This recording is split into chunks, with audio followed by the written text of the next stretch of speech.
talking to you today about how Eurostar has actually, they've secured a 250 million revenue package, right? This is a rescue package, basically. And when you're talking about how, if you're talking to banks, if you're talking to, investors, severe drop in demand due to the COVID-19 crisis, I mean, everyone's been having issues, right?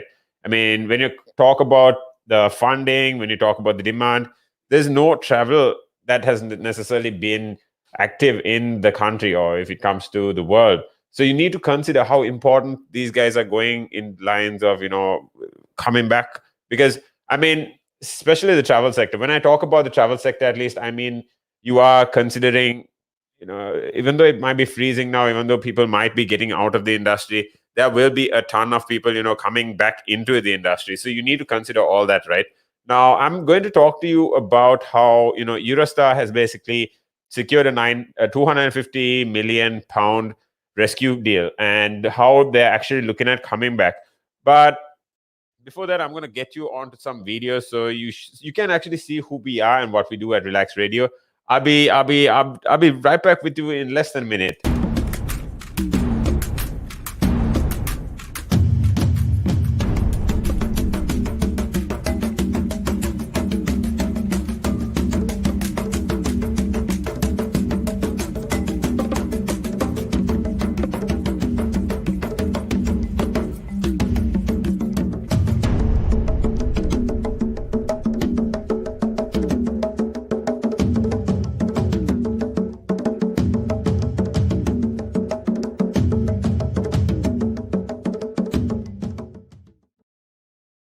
That is right. We have Relax Radio. We are on YouTube, Facebook, Instagram, just making it easier for you to get in touch with us.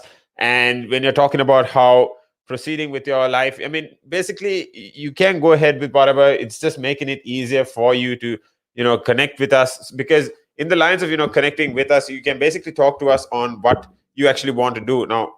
Wherever you are, if it's home, if it is at work, if it is even at gym, right? I mean, for me personally, one of the things that I hate doing is cardio. I mean, you get on that treadmill, a minute feels like a day, right? So what I like to do is I like to download my Netflix shows, or if it is something in the lines of music, you need something taking you off that monotonous, that same repetition all day, right? Now what we're talking about here in the lines of the Eurostar, right? So we are basically, we have to consider how regardless of the industry, if it is travel, if it is logistics, if it is international logistics and then trade, every industry has basically come to some point during the crisis, during the COVID-19 pandemic, or I'd say the lockdown, where people have faced a ton of issues. Now, if you have even been in technology, you've had, I can bet you've had any issue. I mean, we know that the technology industry has been booming, but to apart from that, I mean, services, you have the hardware, you have the hardware stores that basically might have had to close down because of the limitation in movement, things like that. Right now, you need to be cautious about what's happening in the world. Now, we were talking yesterday with George on the show on the Buzz, with how the restrictions in the UK are relaxing, and how they are going towards normalization. And I mean, to not jinx it or anything, but we've had no death by no deaths for a couple of months as well, right? I mean, that is I think a big goal. And when you're talking about thousands of overseas holiday, basically thousands head overseas on holiday. I mean, people have definitely not only been locked up at home, but we've been waiting for word to get out of the country as well. I mean, when you're talking about the conversation with logistics, or when you're talking about the conversation with partners abroad, you need to consider how important it is for different markets or different people to find interest in your country. Now we've been locked in at home, we've been locked in with your, if it's with you alone.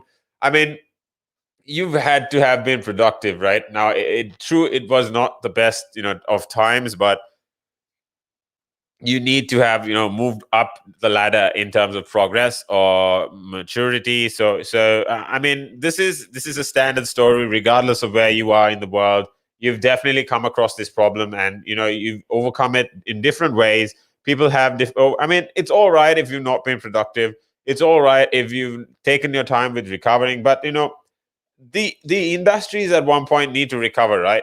So what I'm saying here is that when you're talking about Eurostar and the 250 million pound loan that they've basically received. Now we know that people have not really been too keen to out and about, right? But what we're looking at here is how people are concerned about getting back to normal life, and these are necessary, I'd say, transportation services. These are necessary services, period. So what I'm talking about here is in the lines of how the rail operator, and in November they were fighting for survival, and when these services scale back dramatically, apart from the academic, amidst the pandemic, you have Eurostar that has basically been gradually increasing the amount of trains, or run more trains regarding the COVID-19 restrictions as they ease down. Now, people have been locked in at home, like I said, and they've been waiting to get out. But what my take is that travel is just going to hit the ceiling. It's going to go to the roof once things are back to normal, and I honestly can't wait. But I know that it will take at least another 2 years at minimum, because people need to get vaccinated. People need to make sure that this virus is in the past, and it's as important as having a visa today. If you need your vaccination card, that is as important as having your visa now.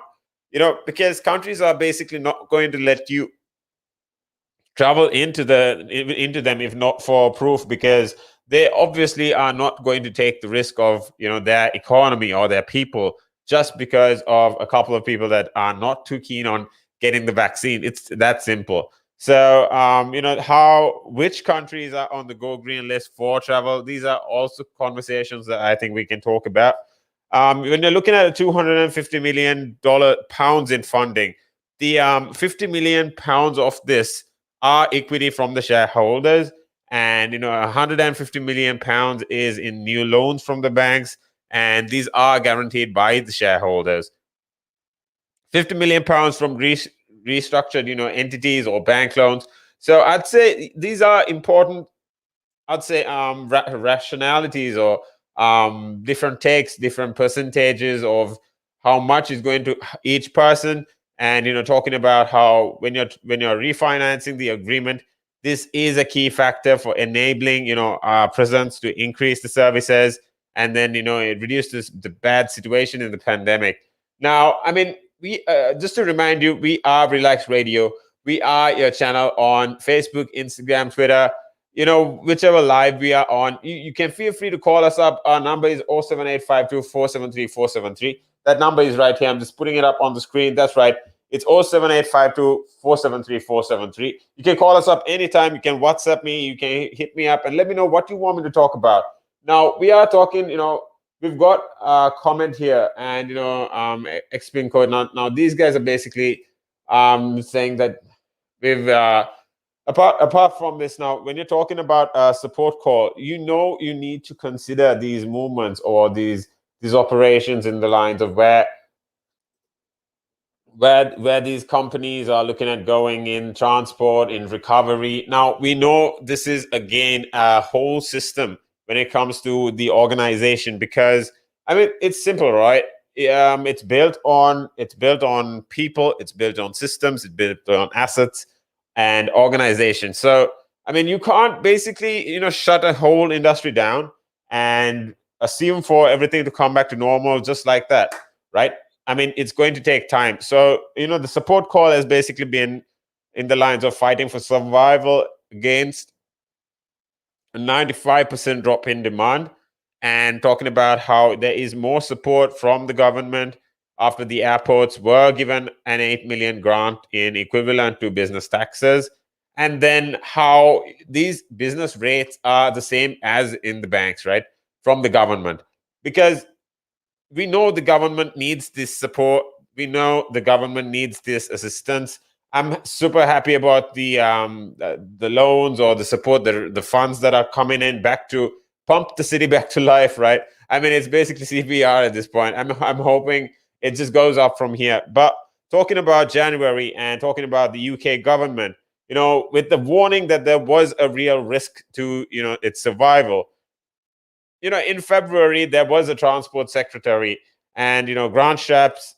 These guys have said that they're very keen for Eurostar to survive, but you need to consider rather, how this is their company, and the shareholders have to solve this problem. It is, again, it is a private company, so I mean, although the government is supporting this operation, although people in mass do depend on this, the company definitely needs to consider how they are moving back into operations, or how they're going to train the people. I mean, it's just memory, right? It's just I'd say muscle memory, or it's just a matter of getting back on track with the right people. You can basically come to a point where you can restructure things and reorganize in terms of who you actually wanted